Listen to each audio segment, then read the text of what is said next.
마태복음 17장 1절에서 9절입니다. 마태복음 엿새 뒤에 예수님께서 베드로와 야고보와 그의 동생 요한만 따로 데리고 높은 산에 오르셨다. 그리고 그들 앞에서 모습이 변하셨는데 그분의 얼굴은 해처럼 빛나고 그분의 옷은 빛처럼 하얘졌다. 그때 모세와 엘리야가 그들 앞에 나타나 예수님과 이야기를 나누었다. 그러자 베드로가 나서서 예수님께 말하였다. 주님, 저희가 여기에서 지내면 좋겠습니다. 원하시면 제가 초막 셋을 지어 하나는 주님께, 하나는 모세께, 또 하나는 엘리야께 드리겠습니다.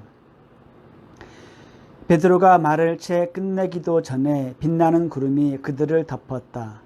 그리고 그 구름 속에서 이는 내가 사랑하는 아들, 내 마음에 드는 아들이니 너희는 그의 말을 들어라 하는 소리가 났다. 이 소리를 들은 제자들은 얼굴을 땅에 대고 엎드린 채 몹시 두려워하였다.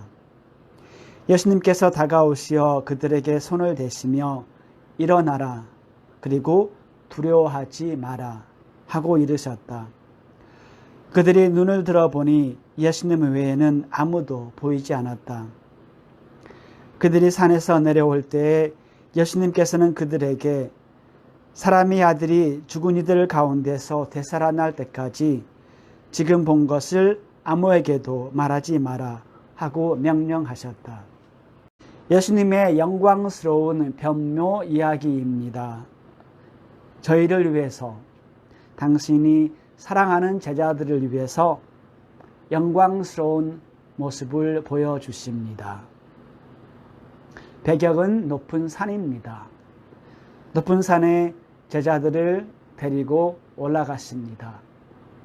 아시다시피 산은 하느님을 만나는 장소입니다. 빛나는 구름은 하느님의 현존을 상징합니다. 그리고 모세와 엘리야는 구약의 율법과 예언자들을 대표합니다. 구약에서 유일하게 모세 그리고 엘리야 예언자는 산에 올라가서 하느님을 만납니다. 그리고 하느님과 대화를 나누고 하느님의 지시를 받습니다. 모세의 율법과 예언자들이 전달한 그 모든 것이 예수님 안에서 완벽하게 이루어집니다. 그러면 묵상 들어가겠습니다. 마태복음에서 지금까지 예수님께서 기적과 말씀을 통해서 당신의 누구이신지를 알려주셨다면 오늘은 이 높은 산에서 당신의 신성을 드러내시면서 당신의 영광스러운 그 모습을 드러내시면서 당신이 누구인지를 알려주십니다.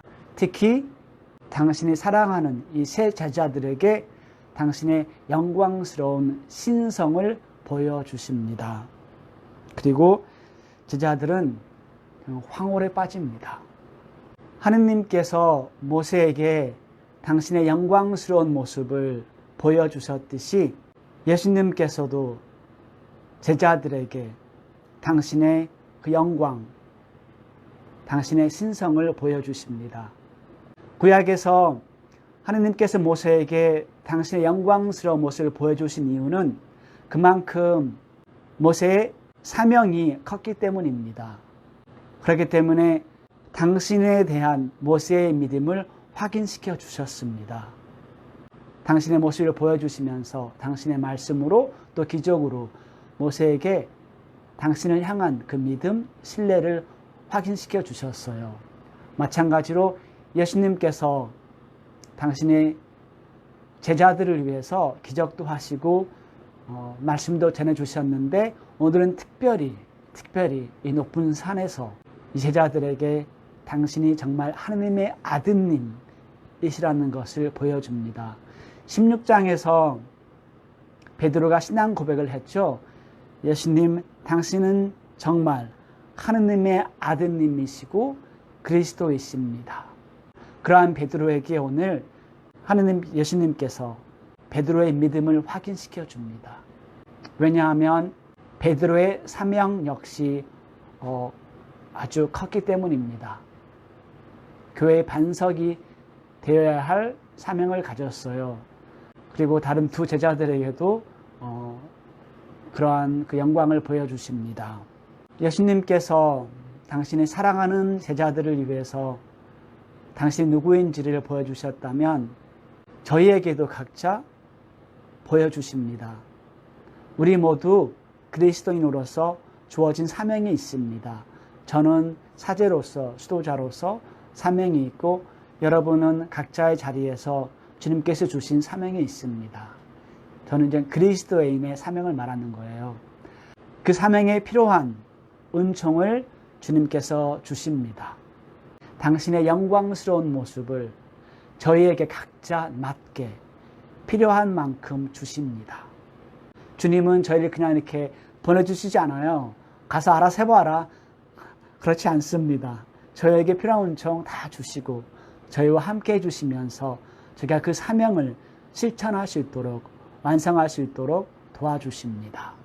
그래서 그 첫 번째가 주님에 대한 믿음이에요. 신뢰입니다.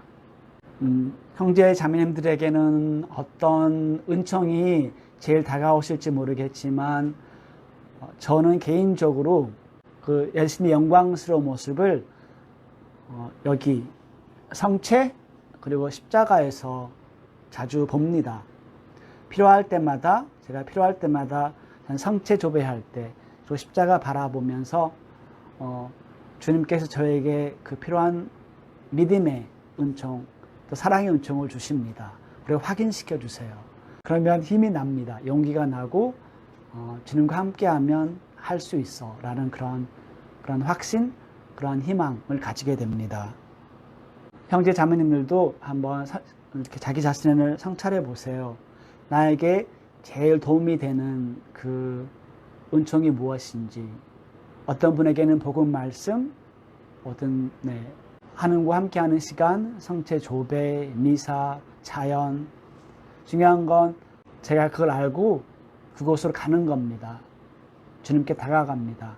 그러면 주님께서 저에게 필요한 은총 다 주십니다. 두 번째 묵상 내용입니다.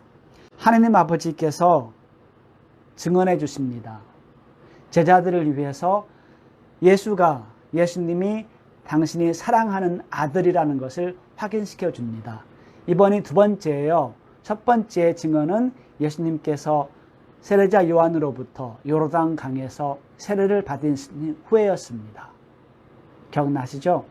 그리고 오늘 이 하느님의 산에서 다시 증언해 주십니다. 그런데 제가 저번에도 함께 묵상해 드렸는데 예수님의 그 세례 그리고 오늘 이루어지는 영광스러운 변모는 예수님의 사명과 연관되어 있습니다. 예수님의 사명, 예수님의 때, 예수님의 시간, 그게 바로 순환의 시간이에요. 십자가의 길입니다. 연관되어 있습니다. 언제나. 그리고 예수님께서 그것을 받아들이십니다. 순종합니다. 하나님의 뜻을 그대로 받아들이시고 실천합니다. 그렇기 때문에 예수님은 언제나 하느님의 사랑받는 아들입니다.